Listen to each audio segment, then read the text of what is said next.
Oke, salam sukses dari Studio Biologi. Pertemuan sebelumnya kita udah membahas tentang respirasi aerob, yaitu respirasi yang membutuhkan O2.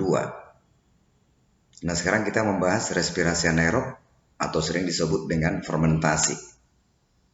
Respirasi anaerob itu tidak membutuhkan O2. Nah, yang pertama kita akan membahas yaitu fermentasi asam laktat ya. Fermentasi asam laktat. Nah, fermentasi asam laktat ini terjadi di dalam yaitu otot lurik. Dalam otot kita gitu ya. Nah, kenapa terbentuk asam laktat? Karena tidak cukup O2. Tidak cukup O2, sementara kita butuh ATP. Maka dilakukanlah respirasi anaerob. Nah, respirasi anaerob bahannya glukosa diawali dengan glikolisis. Masih ingat kan glikolisis? Glikolisis itu menghasilkan 2 asam pirufat, 2 NADH2 dan 2 yaitu ATP. 2 ATP. Nah, karena tidak ada O2, ini glukosa mengalami glikolisis menghasilkan 2 asam pirufat.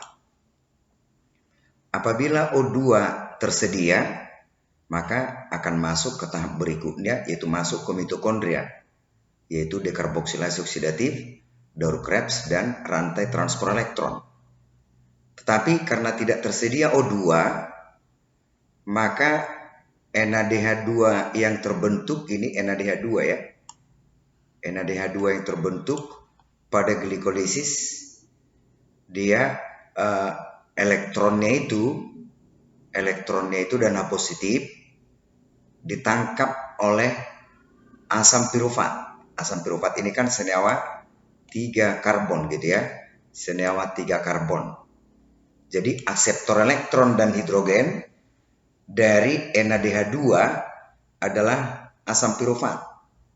Jadi setelah asam pirufat menangkap 2 H positif dan elektron ini, maka dihasilkanlah 2 asam laktat.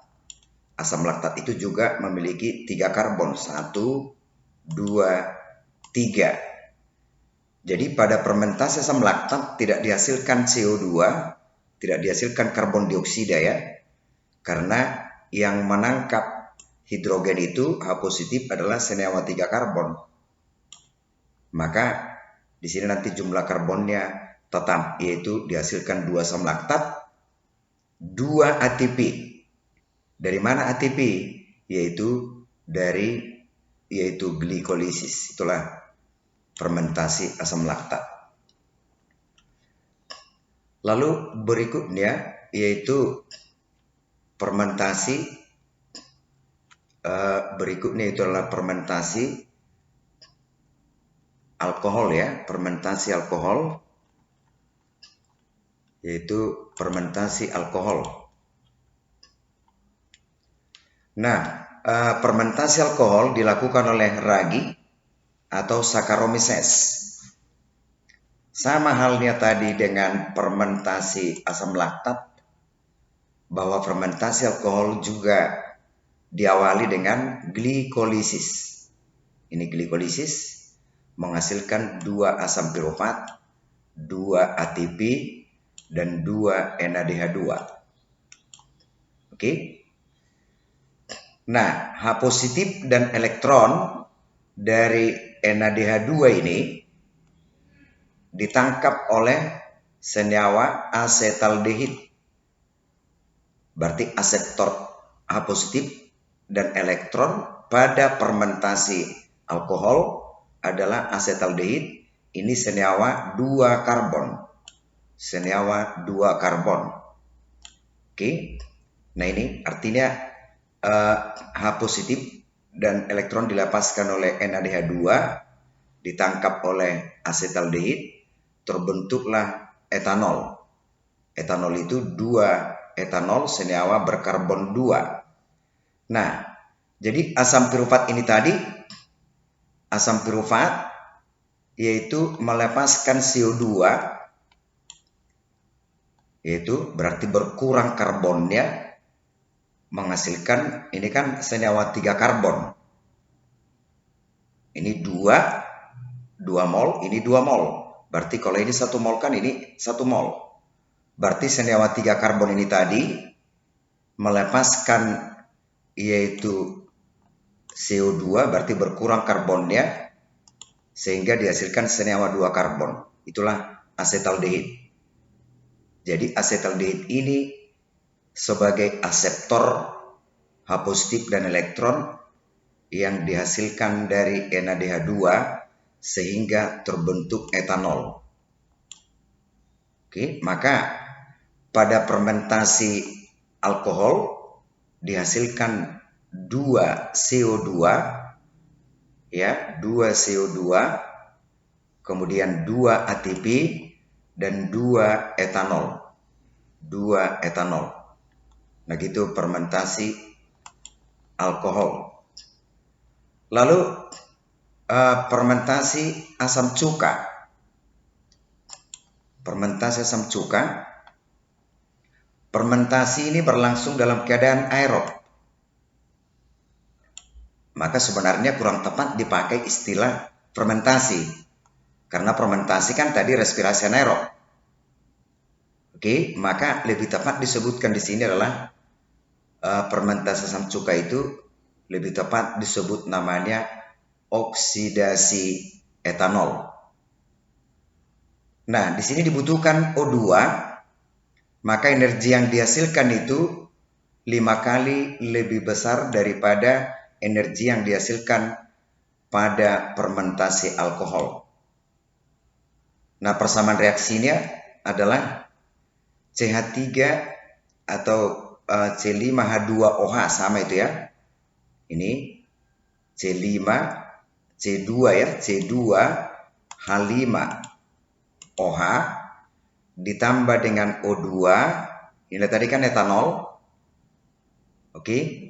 Dengan bantuan bakteri asam cuka atau disebut namanya acetobacter, terbentuklah asam cuka CH3COOH ditambah dengan H2O ditambah 116 kalori.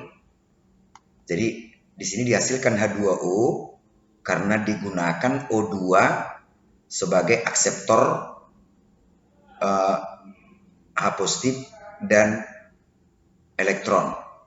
Ingat pembentukan air pada respirasi aerob.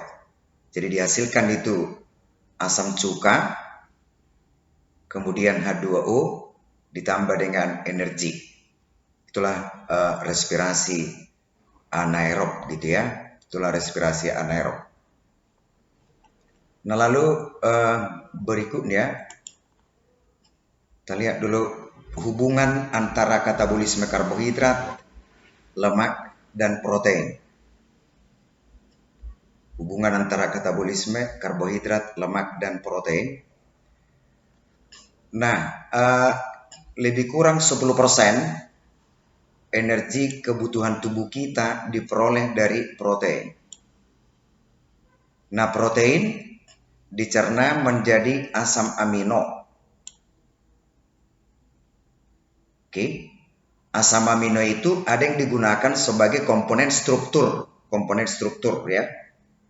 Ada digunakan sebagai bahan respirasi. Nah, sebelum memasuki jalur respirasi, asam amino terlebih dahulu mengalami deaminasi, yaitu pembuangan gugus amina atau gugus amino, ya, sehingga tinggal kerangka karbon. Oke, jadi gugus amino itu mengandung nitrogen NH2. Nah, tinggallah kerangka karbon. Lalu kerangka karbon akan masuk ke jalur respirasi sesuai dengan jumlah karbonnya. Nanti akan kita lihat bagannya. Lalu katabolisme lemak. Lemak merupakan bahan makanan yang paling banyak menghasilkan energi. Nah, lemak dicerna menjadi gliserol dan asam lemak. Gliserol dan asam lemak. Gliserol diubah menjadi senyawa dihidroksiaseton, lalu dikonversi menjadi gliseraldehid 3-fosfat. Ingat, gliseraldehid 3-fosfat merupakan zat antara pada lintasan glikolisis. Artinya, dihidroksiaseton diubah menjadi gliseraldehid 3-fosfat, lalu dia akan mengikuti jalur respirasi, yaitu pada glikolisis. Lalu asam lemak mengalami beta oksidasi, menghasilkan asetil-CoA. Beta oksidasi artinya pemisahan dua rantai karbon. Beta artinya dua. Lalu masuk siklus Krebs. Masuk dia itu asetil-CoA itu ke siklus Krebs gitu ya. Masuk dia ke siklus Krebs. Nah, kita lihat bagannya. Di sini kita lihat bagan respirasi sel itu ya. Kita lihat bagannya. Nah, inilah yaitu katabolisme karbohidrat, yaitu respirasi sel. Bahan utamanya kan glukosa. Karbohidrat dicerna menjadi monosakarida, yaitu diantaranya adalah glukosa. Ini glukosa. Glukosa akan mengalami tahap respirasi. Ada 4 tahap kan, glikolisis, dekarboksilasi oksidatif, Doer-Krebs, dan sistem transport elektron. Itu ada apanya? Itulah jalur respirasinya. Nah, sekarang protein itu dicerna menjadi asam amino, seperti kita jelaskan tadi. Lalu asam amino itu mengalami deaminasi. Ini kan asam amino itu mengalami deaminasi, pembebasan. Ini kan itu ada garis ini ya, gugus amina NH2, gugus amin, sehingga tinggal rantai karbon. Nah, rantai karbon itu berapa jumlah rantai karbon, berapa jumlah karbon dari asam amino itu yang menentukan ke titik mana masuk pada jalur respirasi. Misalnya serin, glisin, gitu ya. Serin berkarbon 3, ini, maka dia rangka karbonnya akan masuk, dikonversi menjadi masuk ke asam pirufat. Asam pirufat kan senyawa karbonnya 3. Glisin, asam amino yang paling sederhana adalah berkarbon 2, maka dia akan dikonversi ke asetil-CoA. Asetil-CoA kan senyawa karbon 2. Demikian seterusnya asam amino yang lain, tirosin, fenilalanin, metionin, fumarat, dan sebagainya akan masuk ke Doer-Krebs menurut jumlah karbonnya. Ya, zat antara pada Doer-Krebs kan ada senyawa 4 karbon, 5 karbon, dan 6 karbon. Hanya 3 golongan berdasarkan jumlah karbonnya. 4 karbon, 5 karbon, dan 6 karbon. Jadi rangka karbon dari protein ini tadi, kalau 4 karbon, ya masuk dia misalnya ke asam fumarat. Fumarat itu 6 karbonnya. Kalau 5 karbon, dia masuk ke alfa ketoglutarat. Alfa ketoglutarat itu 5 karbonnya. Nah gitu, kalau apa dia katabolisme protein. Lalu lemak akan dipecah menjadi asam lemak dan gliserol. Ini asam lemak dan gliserol ini. Kurang satu lagi panahnya ini kan. Gliserol dan asam lemak. Gliserol diubah menjadi senyawa dihidroksiaseton, lalu dikonversi menjadi gliseraldehid fosfat. Jadi ini setelah melalui senyawa dihidroksiaseton, ada senyawa dihidroksiaseton sini, dia nanti terus dikonversi menjadi gliseraldehyde fosfat. Otomatis dia akan mengikuti jalur katabolisme karbohidrat. Lalu asam lemak mengalami beta oksidasi, ini tadi beta oksidasi ya, akan mengalami yaitu beta oksidasi, pemisahan dua rantai karbon. Pemisahan dua rantai karbon disebut beta oksidasi. Ya, beta oksidasi menghasilkan asetil-CoA. Ya, lalu otomatis asetil-CoA akan masuk ke daur Krebs. Demikian seterusnya. Kalau dari jalur karbohidrat mau dibentuk lemak, ini kembali lagi dari gliseraldehyde fosfat, dehidroksi aseton, gliserol kembali kemari, lalu dari asetil-CoA yaitu diubah menjadi asam lemak, itu nanti akan bergabung menjadi lemak. Demikian hubungan antara katabolisme karbohidrat, katabolisme dengan katabolisme protein dan lemak. Nah gitu, ada 3 bahan makanan yang digunakan tubuh sebagai sumber energi, yaitu protein, yaitu karbohidrat, dan lemak. Oke, silakan kamu ulang-ulangi lagi ya, karena materi ini butuh pemahaman, maka kamu ulangi. Tetap semangat, atas perhatiannya kita ucapkan terima kasih. Oke.